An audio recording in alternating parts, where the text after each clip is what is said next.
जैसे कि आप सभी जानते हैं, सच की हमेशा जीत होती है और हमारी एक छोटी सी प्रयास आप तक बड़ी खबर पहुंचाती है। तो स्वागत करते हैं आप सभी का STS न्यूज़ चैनल पर। आगे बढ़ने से पहले आप इस वीडियो को लाइक और चैनल को सब्सक्राइब जरूर कर ले और साथ में बेल आइकन भी प्रेस कर ले। चलिए बढ़ते हैं खबरों की ओर। कांग्रेस ने अपने सदस्यता अभियान का आगाज कर दिया। PCC में मुख्यमंत्री अशोक गहलोत ने अपनी सदस्यता का नवीनीकरण करवाकर अभियान की शुरुआत की। प्रदेश कांग्रेस अध्यक्ष ने उनके नवीनीकरण का अनुमोदन किया। PCC में अभियान और जन जागरण अभियान को लेकर बैठक हुई। मुख्यमंत्री अशोक गहलोत और प्रदेश कांग्रेस अध्यक्ष गोविंद सिंह डोटासरा ने कांग्रेस की नीतियों को जन जन तक पहुंचाने के लिए सभी को दिशा निर्देश दिए। प्रदेश कांग्रेस अध्यक्ष ने बताया है कि कांग्रेस ने पिछले अभियान के दौरान 32 लाख सदस्यों को पार्टी का मेंबर बनाया था। इस बार लक्ष्य 50 लाख सदस्यों का है। कांग्रेस पार्टी के पदाधिकारी, विधायक, मंत्री गांव-गांव जाकर सदस्यों को बीजेपी की तरह मिस कॉल से अभियान नहीं चलेगा। दिल्ली के पूर्व मुख्य सचिव अंशु प्रकाश ने 2018 के कथित तौर पर मारपीट मामले में दिल्ली के मुख्यमंत्री अरविंद केजरीवाल, उप मुख्यमंत्री मनीष सिसोदिया और आम आदमी पार्टी के 9 अन्य नेताओं को बरी किए जाने के खिलाफ पुनर्विचार याचिका यानी रिवीजन पिटीशन दाखिल की। कोर्ट ने मुख्यमंत्री अरविंद केजरीवाल, डिप्टी CM मनीष सिसोदिया समेत सभी आरोपियों को नोटिस जारी कर याचिका पर जवाब मांगा। अब 23 नवम्बर को नोटिस के जवाब पर राउत एवेन्यू कोर्ट में इस मामले की अगली सुनवाई होगी। आपको बता दें कि यह मामला फरवरी 2018 का है। तब के मुख्य सचिव अंशु प्रकाश द्वारा आरोप लगाया गया था कि मुख्यमंत्री ने उन्हें आधी रात को बुलाया। तब मुख्यमंत्री, उप मुख्यमंत्री और अन्य 11 विधायकों द्वारा उनके साथ मारपीट की गई थी। यह मामला हाईकोर्ट, सुप्रीम कोर्ट तक भी पहुंचा था। सिया वक्फ बोर्ड में चेयरमैन के चुनाव में आने वाली अड़चनों को दूर करते हुए हाईकोर्ट लखनऊ बेंच ने इस बार रोक लगाने से मना कर दिया और चुनाव करवाने के लिए कहा। इससे एक बार फिर बोर्ड को चेयरमैन बनने का ख्वाब देख रहे वसीम रिजवी को झटका लगा। हाईकोर्ट में ये रीट सिया वक्फ बोर्ड के पूर्व चेयरमैन रहे वसीम रिजवी की तरफ से 26 अक्टूबर को दाखिल की गई। वसीम की तरफ से दाखिल रीट संख्या MB में भी कहा गया है कि सिया वक्फ बोर्ड के मेंबरों का चयन गलत तरीके से हुआ। वहीं बोर्ड के वकील सैयद आफ्ताब अहमद ने बताया है कि सिया वक्फ बोर्ड के चेयरमैन के चुनाव पर किसी प्रकार से सट्टे देने से कोर्ट ने इनकार कर दिया। पश्चिम बंगाल में दिवाली और अन्य त्योहारों के दौरान ग्रीन पटाखों की इजाजत देते हुए सुप्रीम कोर्ट ने कलकत्ता हाई कोर्ट का आदेश रद्द कर दिया। दरअसल कलकत्ता हाई कोर्ट ने हर तरीके के पटाखों पर रोक लगाई। सुप्रीम कोर्ट ने कहा कि पश्चिम बंगाल सरकार ये सुनिश्चित करे जब पटाखे राज्य में लाए जाएं तभी उनको वेरीफाई करे। साथ ही सुप्रीम कोर्ट ने यह भी कहा है कि पटाखों पर पूरी तरह बैन नहीं लगाया जा सकता। सुप्रीम कोर्ट के आदेश के मुताबिक ग्रीन पटाखों की पहचान के लिए मैग्नीशियम पहले से मौजूद है। राज्य में सुनिश्चित करे कि यह मैग्नीशियम मजबूत होना चाहिए। और इस खबर से पूरे पश्चिम बंगाल वासियों में खुशी की लहर दौड़ उठी।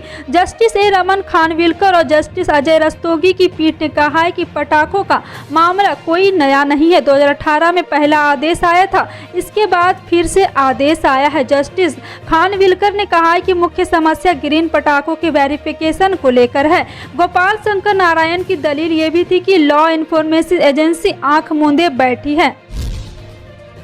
इस साल अक्टूबर में बीजेपी के राष्ट्रीय कार्यकारिणी में बड़े नेताओं के साथ पहली बार जगह मिली है। उनके इस प्रमोशन को बीजेपी के कई नेता पार्टी में उनके बढ़त का कद इसे पैमाना बताते हैं। अब उनके बयान भी सुर्खियों में है। उनका ताजा बयान फैशन ब्रांड सब्यसाची के मंगलसूत्र विज्ञापन से जुड़ा है, जिसे 24 घंटों के अंदर हटाने की चेतावनी दी थी। जी हाँ, आपको बता दें कि करवा चौथ पर आए डाबर की फेम ब्लीच क्रीम के विज्ञापन पर भी उन्होंने कड़ी आपत्ति जाहिर की थी। डाबर ने भी अपना विज्ञापन वापस ले लिया। प्रकाश झा की वेब सीरीज आश्रम 3 की मध्य प्रदेश में शूटिंग के दौरान बजरंग दल कार्यकर्ताओं ने हिंसक प्रदर्शन किया, जिसके बाद उन्होंने बयान दिया कि प्रदेश में होने वाली शूटिंग से पहले निर्माताओं को प्रशासन को स्क्रिप्ट देना दूसरी जानकारी के अनुसार है। और नरोत्तम मिश्रा मंगलसूत्र और डाबर के विज्ञापन से आहत होकर शिवराज जी के लिए परेशानी का सबब बन सकते हैं।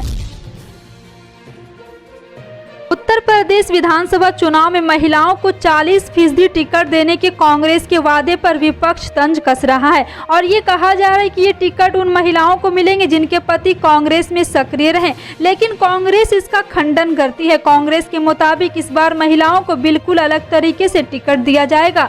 इसमें यह बिल्कुल जरूरी नहीं होगा कि उन महिलाओं का पारिवारिक बैकग्राउंड शुरुआत से ही राजनीतिक हो। जी हाँ, कांग्रेस ने हर बात का जवाब दिया है। प्रियंका ने एक एक बात का बीजेपी को, विपक्ष को जवाब दिया है और कांग्रेस ने टिकट देने के लिए बाकायदा एक स्क्रीनिंग कमेटी का गठन किया जिसमें महिलाओं को टिकट देने की पूरी रूपरेखा और योजनाएं तैयार की गई है। उत्तर प्रदेश में कांग्रेस अभी कितनी सीटों पर चुनाव लड़ेगी इसका कोई खुलासा नहीं हुआ। यह सब राजनीतिक गठबंधन होने या ना होने के साथ तय होगा। उस गठबंधन में दूसरी पार्टी को कितनी सीटें मिलती है या इस पर तय होगा कि बची हुई सीटों में 40% सीटें कांग्रेस किन महिलाओं को देगी। इसी तरह से सूत्रों का कहना है कि प्रियंका गांधी ने स्पष्ट तौर पर यह निर्देश दिया है कि कोई भी महिला प्रत्याशी डमी कैंडिडेट के तौर पर नहीं होगी। उत्तर प्रदेश कांग्रेस कमेटी के कोषाध्यक्ष सतीश आजमानी कहते हैं, चुनाव में कांग्रेस ने सबसे पहले महिलाओं को पहली पंक्ति में खड़े करने के लिए सभी प्रयास किए हैं। प्रदेश में चुनाव प्रचार कमेटी के चेयरमैन PL पुनिया कहते हैं कि प्रदेश में बीते कई सालों में महिलाओं को आगे बढ़ाने की कोई भी योजना लागू नहीं की गई। उनका तर्क है, सरकार की मंशा महिलाओं को आगे करने की कभी रही नहीं। पुनिया कहते हैं, प्रियंका गांधी ने महिलाओं को आगे बढ़ाने के लिए जिन योजनाओं को शुरू करने की बात कही, ये जो वादे किए वही सरकार बनने पर सिर्फ पूरे किए जाएंगे, बल्कि उन्हें और भी आगे बढ़ाया जाएगा।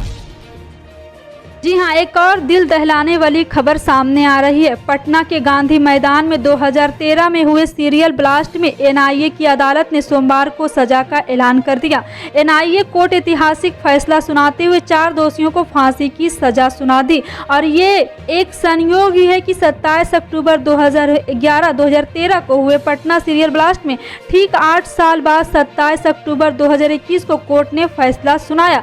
बिहार की राजधानी पटना के गांधी मैदान में हुए सिलसिलेवार बम धमाके के मामले में 8 साल बाद फैसला देते हुए कोर्ट ने 9 आरोपियों को दोषी ठहराया। सोमवार को कोर्ट ने 4 दोषियों को फांसी की सजा सुनाई और 2 दोषियों को उम्र कैद और 2 दोषियों को 10 साल की सजा, जबकि एक दोषी को 7 साल की सजा सुनाई गई। पटना के NIA कोर्ट में यह फैसला ऐतिहासिक रूप से माना जा रहा है और पटना के ऐतिहासिक गांधी मैदान में PM नरेंद्र मोदी की हुंकार रैली में सिलसिलेवार बम धमाके हुए थे। जी हाँ, आपकी इस पर क्या राय है? क्या जो सजा सुनाई गई है वो सही है? इस पर स्पष्ट तरीके से जांच होनी चाहिए या फिर आपको भी लगता है कि नरेंद्र मोदी के कारण ही यह सजा सुनाई गई? अगर नरेंद्र मोदी चाहते तो ये सजा माफ भी हो सकती थी। आपकी क्या राय है? कमेंट सेक्शन में टाइप करके जरूर बताइएगा। इसी तरह की पल पल की खबर जानने के लिए जुड़े रहें आप अपने NTS न्यूज चैनल से। मिलते हैं अगली बड़ी खबर के साथ। जय हिंद।